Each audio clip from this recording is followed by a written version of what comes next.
हर साल पूरे विश्व में 29 जुलाई को विश्व बाघ दिवस मनाया जाता है। बाघ भारत का राष्ट्रीय पशु है। यह देश की शक्ति, शान, सतर्कता, बुद्धि और धीरज का प्रतीक माना जाता है। यह भारतीय उत्तर महाद्वीप के उत्तर पश्चिमी क्षेत्र को छोड़कर पूरे देश में पाया जाता है।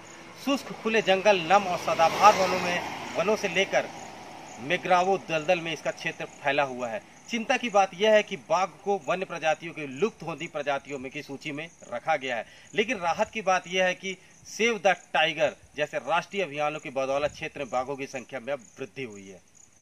हम बात कर रहे हैं अचानकमार टाइगर रिजर्व एरिया की, जिसका कुल क्षेत्रफल 914 वर्ग किलोमीटर का है, जिसमें 649 वर्ग किलोमीटर कोर जोन और 264 वर्ग किलोमीटर बफर जोन एरिया है, जिसमें 7 रेंज आते हैं। जहां एक तरफ पूरा विश्व बाघ दिवस मना रहा है, वहीं अचानकमार में घटती बाघों की संख्या काफी चिंताजनक है।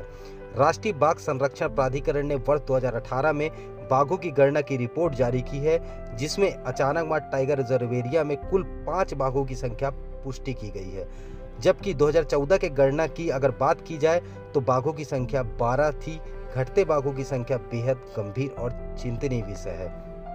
अच्छा, क्या है सर इसमें बाघों की संख्या? इसलिए एक तो यहाँ ATR में बहुत ग्राम है। ग्राम मतलब जो 6 गांव व्यवस्थापित हुए थे 2009-10 में, अगर वो कंटिन्यू अगर व्यवस्थापित हो जाते हैं तो बाघों की संख्या और बढ़ जाती है। और बाघों की संख्या तो है, लेकिन इतना भारी एरिया में है, कभी कोर जोन में से बाहर चले जाते हैं, बफर जोन कितनों क्या है कि अपना MP से बॉर्डर लगा हुआ है तो MP में चले जाते हैं, और इधर भी चले जाते हैं, फिर वापस आ जाते हैं। अभी बाघ दिवस है और बाघ के तो बढ़ते क्रम में है, लेकिन घटते क्रम में नहीं है। लेकिन अभी क्या है, ट्रैप कैमरा में हमारा 7-8 ठो आया है, सावा का मादा मिलाती। सर कितने ट्रैप कैमरे लगे हैं यहाँ पर? नहीं, ट्रैप कैमरा लगे थे 200 कैमरा लगे थे रेंज में अपना, अचानकमार रेंज में। उसमें ज़्यादा हमारा अचानकमार और लंबी रेंज में वही टाइगर हैं जो यहाँ क्रॉस किए हैं, वहाँ तो लगातार संख्या भी घट रही है। हाँ, शेरों की तो छत्तीसगढ़ में सबसे ज़्यादा घटी है संख्या।